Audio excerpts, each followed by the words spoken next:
1 लाख लोगों के लिए रोज़गार का जो बंदोबस्त है वो मैं कैसे कर सकता हूँ। एंटरप्रेन्योर की लाइफ में ये जो रिजेक्शंस की आपने बात की ना, ये तो कदम कदम पे होती हैं। फिर हम इसको स्टार्टअप कप में लेके गए, लेकिन स्टार्टअप कप क्या, जो पहला ही स्क्रीनिंग राउंड था उसमें हमें उठा के बाहर मार दिया गया। Everyone, welcome back to another episode of profile.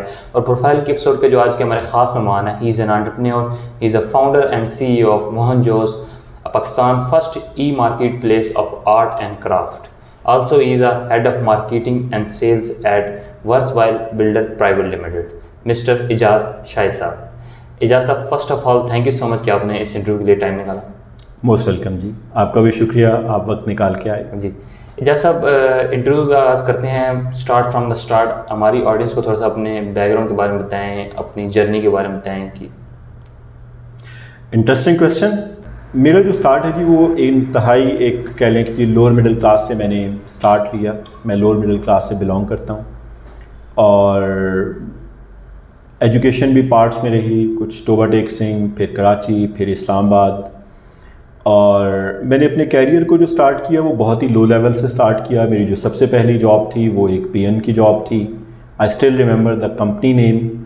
और उसके बाद फिर मैंने वाइट वॉश भी किए, मैंने दूध भी बेचा, मैंने लॉन्ड्री भी की और यू नेम इट, तकरीबन हर वो काम जिसको हम पैटी काम कहते हैं मैंने वो किया.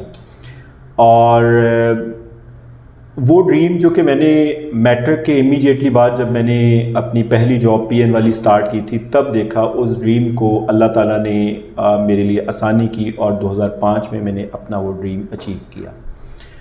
और that time when I was head of marketing in an investment bank, that time I realised कि शायद मैं अपने कैरियर में जहाँ पे आ चुका हुआ हूँ, यहाँ पे अब जो मेरा एक बीइंग एम्प्लॉय वाला जो कैरियर है ये मैक्सिमम कहाँ तक जा सकता है. तो दैट टाइम मुझे ये लगा कि शायद मुझे थोड़ा टाइम देना चाहिए अपने आप को और मुझे सोचना चाहिए एंटरप्रेन्योरशिप के हवाले से. तो मैंने अपना पहला इनिशिएटिव लिया. मैंने अपनी पहली फ़्लाइट ली डायमेंशंस के नाम से. मैंने एक ट्रेडिंग कंपनी बनाई. ठीक.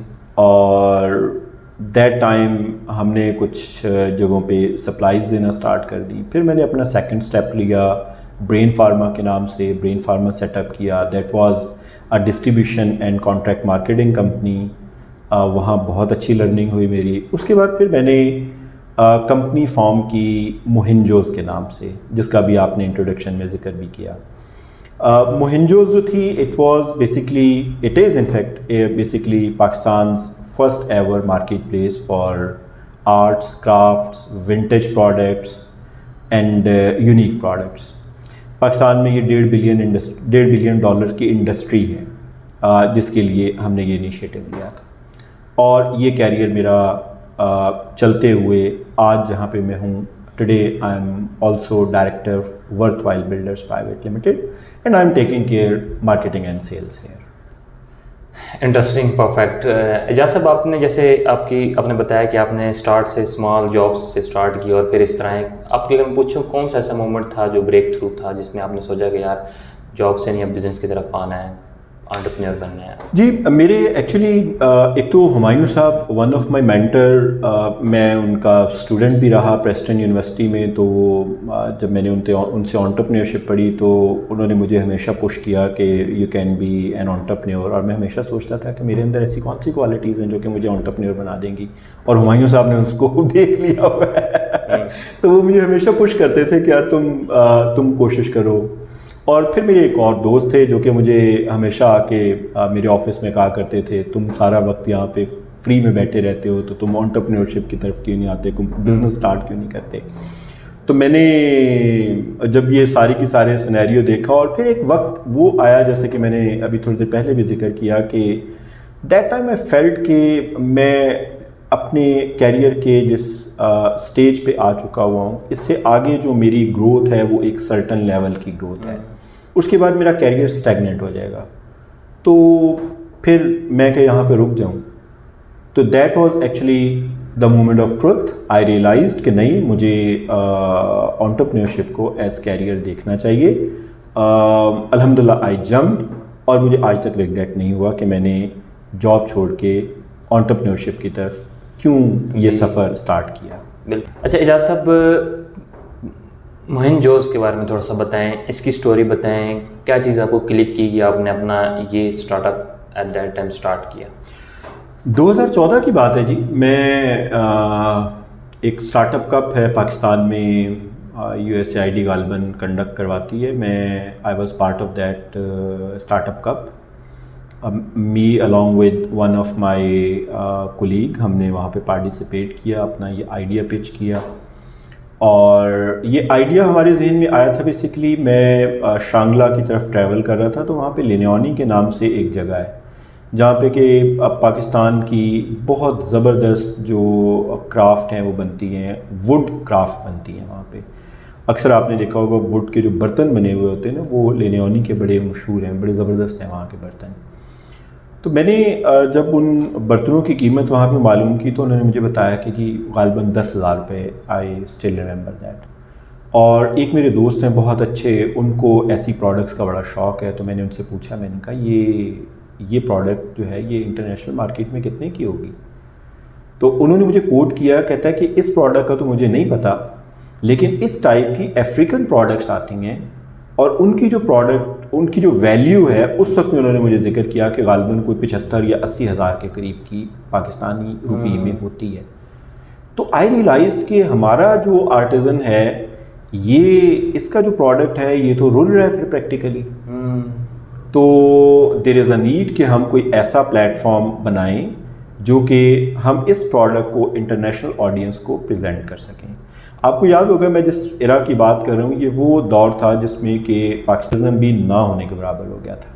पहले तो एक वक्त था कि हमारे पास मेलोडी में बहुत अच्छी मार्केट हुआ करती थी क्राफ्ट्स की, लेकिन के टूरिज़म भी इफ़ेक्ट हुआ, और टूरिज़म इफ़ेक्ट होने से हमारे पास जो फॉरेनर्स का इनफ्लो था वो भी कम हो गया। तो रिज़ल्टेंटली हमारे जो आर्टिजन्स थे ये प्रैक्टिकली रुलना शुरू हो गए। तो ये वो पॉइंट था कि जहाँ से मुझे ये आइडिया क्लिक हुआ कि हम क्यों ना एक ऐसा e commerce based platform introduce करवाएं जिसमें कि इन आर्टिजन्स के स्टोर्स ओपन किए जाएं, जैसा कि ग्लोबली एटसी एक बहुत बड़ा प्लेटफॉर्म है, उस पे होता है, और इन लोगों को एक्सेस दी जाए to the wider markets, to the international markets. साथ ही में कुछ ऐसा पेमेंट रिसीव करने का मैकेनिज़्म इस्टेब्लिश किया जाए जिससे ये लोग इंटरनेशनल पेमेंट्स भी रिसीव कर सकें, और साथ ही में इन लोगों के बिहाफ के ऊपर शिपमेंट्स मैनेजमेंट का अरेंजमेंट भी किया जाए, क्योंकि आप जानते हैं हमारा जो आर्टिज़न है वो इतना एजुकेटेड नहीं होता। That was the point. हमने मोहनजोस को कंसीव किया, फिर हम इसको स्टार्टअप कप में लेके गए, लेकिन स्टार्टअप कप का जो पहला ही स्क्रीनिंग राउंड था उसमें हमें उठा के बाहर मार दिया गया लेकिन हमने वहाँ पे गिव अप नहीं किया। वी डिसाइडेड कि चूँकि ये आइडिया हमें समझ आ रहा है कि अच्छी प्रोडक्ट है, हमें इसके ऊपर वर्किंग करनी चाहिए। हमने उसके बाद फिर अपनी वेबसाइट बनाई। वेबसाइट बना के अल्हम्दुलिल्लाह आज भी आप हमारी साइट पे जाइए तो पाकिस्तान की लार्जेस्ट वैरायटी आर्ट्स की, क्राफ्ट्स की, यूनिक प्रोडक्ट्स की, विंटेज प्रोडक्ट्स की आपको मोहनजोस की वेबसाइट पे मिलेगी। अच्छा एजाज साहब, अगर आपका जितना भी एक्सपीरियंस है उसके मुताबिक आपके ख्याल से एक एंटरप्रेन्योर कौन होता है? देखिए, जैसे मैंने अभी जिक्र किया आपसे कि मैंने वहाँ ट्रैवल किया, मुझे वो एक प्रॉब्लम नज़र आया, तो मुझे लगा कि यार मैं इसका एक अच्छा सोल्यूशन दे सकता हूँ। चूँकि मेरा बैकग्राउंड मार्केटिंग का है, तो मुझे लगा कि मैं इसका एक अच्छा सोल्यूशन निकाल सकता हूँ। तो मैंने एक सोल्यूशन बनाया और बना के उसको लाइव कर दिया। देखिए, कोई भी जो एंटरप्रेन्योर होता है बेसिकली वो सबसे पहले वो अपने इर्द गिर्द के जो प्रॉब्लम्स होते हैं ना उनको देखता है, और फिर उन प्रॉब्लम्स को जहन में रखते हुए सोचता है कि मैं इन प्रॉब्लम का सोल्यूशन क्या दे सकता हूँ। मेरा स्किल, मेरा नॉलेज, जो मेरा नेटवर्क है या मेरे पास जो रिसोर्सेज हैं वो कैसे मुझे हेल्प कर सकते हैं इस प्रॉब्लम को रिजॉल्व करने के लिए, कि प्रॉब्लम भी रिजॉल्व हो जाए और ऐसे रिजॉल्व हो जाए कि I am able to make some money out of it as well. See, तो I think this is, in मेरी नज़र में this is the definition of entrepreneurship, कि आपके पास एक प्रॉब्लम होना चाहिए जिसको आप रिज़ॉल्व करने की सलाहियत रखते हो और उससे आप दो काम कर सकते हो, you are able to make some money and you are able to help someone else to solve their problem. I think this is the wholesome definition of entrepreneurship. बिल्कुल। एजाज साहब, हर इंसान की ज़िंदगी में अप्स एंड डाउन्स तो ज़रूर आते हैं, फेलियर्स होते हैं, रिजेक्शंस फेस करनी पड़ती हैं। तो आपका जो स्टार्टिंग टफ टाइम था, अगर मैं उससे पूछूं कि आप 3 से 4 पॉइंट्स में बताएं कि कौन कौन सी आपकी ऐसी हैबिट्स थी या कौन कौन सी ऐसी चीज़ें जिसने आपको उस टाइम पीरियड में भी मोटिवेटेड रखा था? देखिए, एंटरप्रेन्योर की लाइफ में ये जो रिजेक्शंस की आपने बात की ना, ये तो कदम कदम पे होती हैं, कदम कदम पे होती हैं। I won't quote the name, लेकिन एक साहब बहुत रिस्पेक्टेबल, वो अक्सर कहा करते हैं कि जो एंटरप्रेन्योर होता है ना, उसको बड़ा ढीठ होना चाहिए क्योंकि वो इन रिजेक्शंस को, जब तक वो ढीठ नहीं होगा, ये रिजेक्शंस जो है ना, वो बर्दाश्त नहीं कर पाएगा। एक आम इंसान जो होता है ना, जो सेंसिटिव होता है, वो सोचता है यार मैं तो रिजेक्ट हो गया, बस मारा गया। देखिए, सबसे पहले आपका जो अपने अंदर एक बिलीव है ना, वो बिलीव आपको हेल्प करता है to stand against the wind. ठीक है, मैंने जैसे जिक्र किया कि हमने जब ये आइडिया स्टार्टअप कप में प्रेजेंट किया, तो हम तो पहले राउंड में स्क्रीन आउट हो गए थे, तो प्रैक्टिकली तो हमें वहाँ पे गिव अप कर देना चाहिए था, लेकिन हम ढीठ थे। हमने कहा नहीं, हमें तो नज़र आ रहा है कि ये अच्छी चीज़ है, ये हो सकती है। वी केप्ट ऑन ट्राइंग, और अल्हम्दुलिल्लाह हमने उसमें ये देखा कि हमारी वो जो कोशिश थी, हमें डिफ़िकल्टीज़ बहुत ज़्यादा आई, but despite all the difficulties Allah ताला ने हमें हेल्प किया, अच्छे लोगों से मिलवाया, और अल्लाह का शुक्र है कि हमने इसको सक्सेसफुली हमने इसको लॉन्च किया। ग्रेट। अच्छा, आज के एजाज शाहिद साहब ने, अगर 10 साल पहले के एजाज शाहिद साहब को एक एडवाइस करनी हो तो वो क्या हो? मैं शुरू से ही ना ख्वाब बहुत देखता था, और यानी वो जो डे ड्रीमिंग होती है, ठीक है, तो वो शुरू से आला दर्जे की रही है, शदीद वाली। लेकिन मैं आज में बैठ के सोचता हूँ कि डे ड्रीमिंग बुरी चीज़ नहीं है, लेकिन अगर वो जो डे ड्रीम आप कर रहे हैं, उसके साथ में आपके पास प्रॉपर प्लानिंग नहीं है, और उन प्लान के मुताबिक आप एक्शन नहीं ले सकते हैं, और उसको मटीरियलाइज नहीं कर सकते हैं, तो फिर स्टॉप डे ड्रीमिंग। वो डे ड्रीमिंग आपको एग्जॉस्ट करना शुरू कर देगी। आप उस ड्रीम को, जो ड्रीम आपके यहाँ पे जहन में है, उसको कन्वर्ट करें किसी टेंजिबल चीज़ के अंदर, if you really want to succeed. हम अक्सर सुनते हैं कि यार डे ड्रीम करना चाहिए, इंडीड बुरी चीज़ नहीं है, लेकिन मैं आज के एजाज ये सोचता है हमेशा कि यार उस वक्त में मैं अपनी एनर्जी ज़ाया किया करता था। मैं अगर उस वक्त में उन ड्रीम्स को एक प्रॉपर कोई एक प्लान ऑफ एक्शन के साथ चैनल में मैं उसको चैनलाइज करता, ठीक है, तो शायद आज का एजाज एक बहुत फ़र्क जगह पे होता। नतीजा क्या निकला कि वो जो डे ड्रीम्स थे, मैंने उनको लेके जो एफर्ट्स थी, वो प्रॉपर प्लानिंग के साथ नहीं थी, वो डिस्टॉर्ट फ्रेगमेंटेड एफर्ट्स थी वो, ठीक है। और वो जो फ्रेगमेंटेड एफर्ट्स थी, उन्होंने जो मेरा कह लें कि जो सक्सेस मैं 10 दिन में ले सकता था, उसने मेरे सफ़र को 10 से 1 साल के ऊपर ले गया। कि डे ड्रीम करो, लेकिन रेलिवेंट जगह पे अपनी एनर्जीज को लगाओ। बिल्कुल। अच्छा एजाज साहब, हमारे ऑडियंस में मुख्तलिफ एंटरप्रेन्योर, स्टार्टअप फाउंडर देख रहे होंगे ये इंटरव्यू, तो अगर मैं आपसे कुछ रिकमेंडेशन मांगूँ कि आप अपने एक्सपीरियंस के मुताबिक क्या चीज़ें रिकमेंड करते हैं? कोई बुक्स हो गई, कोई केस स्टडीज़ हो गई, या कोई इवेंट्स हो गए जिनसे उनकी प्रोफेशनल और पर्सनल ग्रोथ, तो क्या चीज़ें? मेरे ख्याल में जब तक आप जंप नहीं करते हैं, आपको समझ नहीं आती। बुक्स जो होती हैं ना, वो बुक्स ही होती हैं। बुक्स आपको बहुत कुछ बता देंगी, पढ़ा देंगी, स्विम ऐसे करना चाहिए, इस वक्त में आपको ये फाइनेंशियल एनालिसिस करना चाहिए, इस वक्त में अगर आप ये कोलैबोरेशन करेंगे तो ज़्यादा बेहतर हो जाएगा, फ़लान टाइम पे ये होगा तो ऐसा होगा। रियल सिनेरियोज़ बहुत फ़र्क होते हैं, रियल सिनेरियोज़ बहुत फ़र्क होते हैं। आप जब practically when you are doing business, when you are into the process, आपकी डिसीजन मेकिंग बहुत फ़र्क होती है। तो मैं ये कहूँगा कि बुक्स अपनी जगह बहुत इम्पॉर्टेंट है। एक्सपीरियंस इट, जो आपका एक्सपीरियंस है वो आपको जो लर्निंग देगा वो बहुत फर लर्निंग होगी। हाँ, when you are experiencing it, अब आपने अपनी एक्सपीरियंशियल कॉस्ट जो है उसको कम करना है। Here you can take advice, here you should like there is a scenario जिसमें आपको एक डिसीजन करना है। अब आप रेलेवेंट लोगों को कंसल्ट करें कि यार इस सिनेरियो में मुझे क्या करना चाहिए, यहाँ पे मुशावरत करें। यहाँ पे अक्ल कुल मत हों, हम अक्ल कुल नहीं हैं, यहाँ पे मुशावरत करें और उस मशवरे के बाद फिर जो आपका विजडम कहता है make a decision, make a decision, that's all. ठीक। अच्छा एजाज साहब, आप अगर मैं वो स्टेप पूछूं या आपने अपनी लाइफ में फेलियर्स को कैसे फेस किया है, हैंडल किया है, उसके बारे में थोड़ा सा बताएं। सच्ची बात बताऊं तो पहले तो फेलियर्स जो थे ना वो कभी कभार ऐसे भी फील होता था, वो बंदा अपने आप को ना देवदास महसूस करता है मेरी ज़िंदगी में कुछ नहीं है लेकिन वो जो एक हैबिट थी ना जिसका मैंने जिक्र किया कि आपको ढीठ होना चाहिए, तो उस हैबिट ने बड़ा कुछ सिखाया। उसने बताया कि देखें, जब तक आप फेस नहीं करेंगे सिचुएशन को, देयर इज़ नो एस्केप। आप आंखें बंद कर लें, आंखें खोल लें, आपको इस सिचुएशन को फेस करना है।